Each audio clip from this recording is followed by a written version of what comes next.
আমার জীবন, আমার মরণ সবকিছু আমার আল্লাহর জন্য।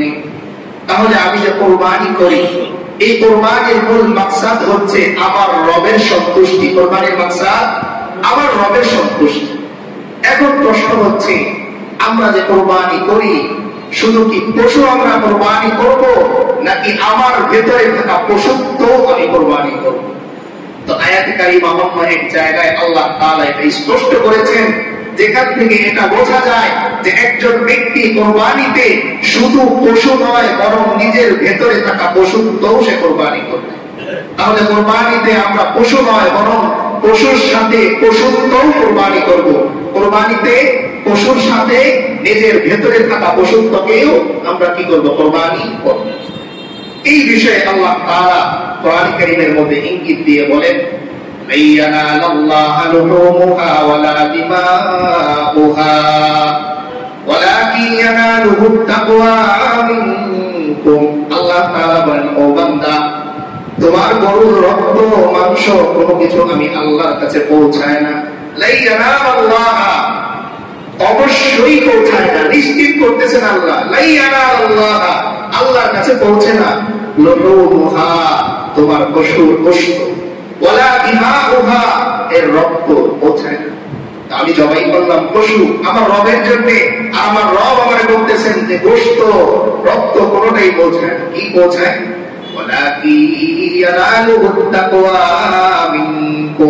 আল্লাহ তাআলা বলেন, তোমার দিলের যে তাকওয়া, খোদাভীতি, এটা আমার কাছে পৌঁছায়।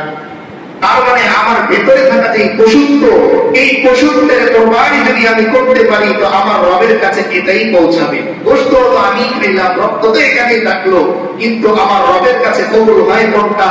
আমার ভেতরে থাকা যে পশুত্ব, এই পশুত্বকে কি করা? কোরবানি করা। তাহলে কোরবানির মূল মাকসাদ হচ্ছে নিজের ভেতরে থাকা যে পশুত্ব, এই পশুত্বকে কি করা? কোরবানি করা।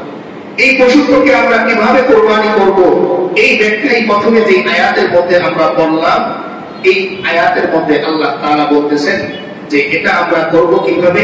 ইন্না সালাতি, যে আমার নামাজ, ওয়া নুসুকি, আমার কোরবানি, ওয়া মাহইয়ায়া, আমার জীবন, ওয়া মামাতি, আমার মরণ, লিল্লাহি রাব্বিল আলামিন, আল্লাহর জন্য। এই চারটা কাজ আমার করতে হবে। এক নম্বরে হচ্ছে নামাজের ব্যাপারে গুরুত্বশীল হওয়া। দুই নম্বরে কোরবানির ব্যাপারে, কোন কোরবানি? আত্মত্যাগ। কোন কোরবানি? আত্মত্যাগ। আত্মার যে কোরবানি, পশুত্বের যে কোরবানি, ভেতরে যে পশুত্ব আছে, হিংসা, বিদ্বেষ, ক্রোধ, এই যদি পশুত্বগুলো আমার ভেতরে আছে, আমাদের ভেতরে হিংসার একটা ওট আছে, অহংকারের একটা গরু আছে, যেটা গরুর সিফাত, সেটা আমার মধ্যে আছে। তো এই যে আমরা যে ছাগল কোরবানি করি, গরু, মহিষ, উট, দুম্বা কোরবানি করি, আমার ভিতরেও এরকম উট, দুম্বা, গরু, ছাগল হয়ে আছে, আমি জানি না। কিভাবে? কোরআনে কারীমের অন্য এক আয়াতের মধ্যে আল্লাহ তাআলা বলেন, দেখেন, একদিকে আল্লাহ তাআলা বলতেছেন ওয়ালাকাদ কাররামনা বানি আদম, আল্লাহ বলতেছেন অবশ্যই আমি বনি আদমকে সম্মান দিয়ে তৈরি করেছি। আবার আল্লাহ অন্য আয়াতের মধ্যে বলতেছেন উলাইকা কাল আনআমি বাল হুম আদাল উলাইকা হুমুল গাফিলুন। আল্লাহ তাআলা বলতেছেন এরা চতুষ্পদ জন্তুর চেয়েও আরো বেশি খারাপ। বাল হুম আদাল উলাইকা হুমুল গাফিলুন। আমি যদি জিজ্ঞেস করি আমার রবকে এরা কারা, আল্লাহ বলতেছেন উলাইকা হুমুল গাফিলুন, এরা হচ্ছে তারা যারা হচ্ছে গাফেল, যারা অসতর্ক, অসচেতন নিজের রবের ব্যাপারে।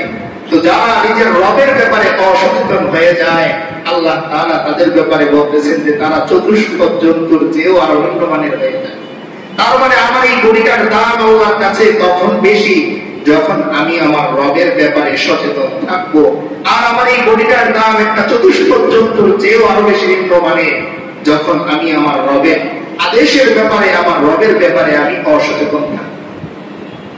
এই যে এখানে নামাজের কথা আল্লাহ তাআলা বললেন, দেখেন, নামাজকে বলা হয় সমস্ত আমলের মেরুদণ্ড। নামাজকে বলা হয় সমস্ত আমলের মেরুদণ্ড, যেটা আল্লাহ তাআলা কোরআনে কারীমের মধ্যে অন্যভাবে বলেছেন যে ইন্নাস সালাতা তানহা আনিল ফাহশাই ওয়াল মুনকার।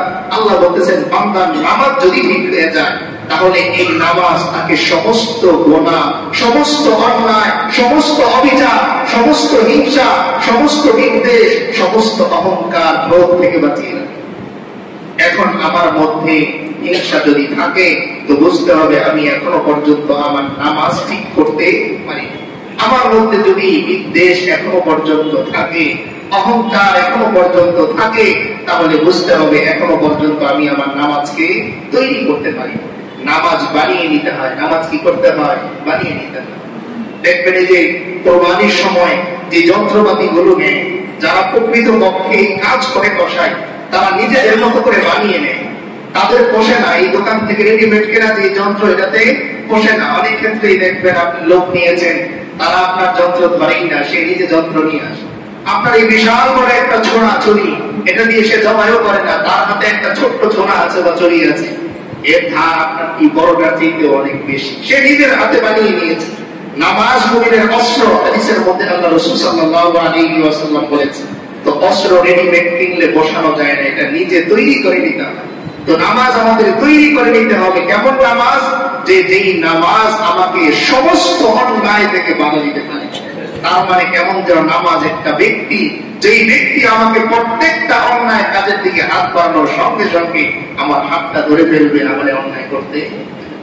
কেমন নামাজ? কত নামাজ তো আমি পড়লাম, যদি সংখ্যা নিয়ে আমি বসি দেখা যাবে আমার জীবনে হাজার ওয়াক্ত নামাজ আমি পড়ে ফেলেছি, এমনও পাওয়া যাবে। সবখানে ওয়াক্ত নামাজ আমি পড়ে ফেলেছি, অন্তত 20-30 ওয়াক্ত নামাজ তো আমার জীবনে হয়েছে, কিন্তু এরপরও আমার জীবনে কোনো পরিবর্তন নেই। কারণ আমি এখনো পর্যন্ত নামাজের হাকিকত বুঝতে পারি।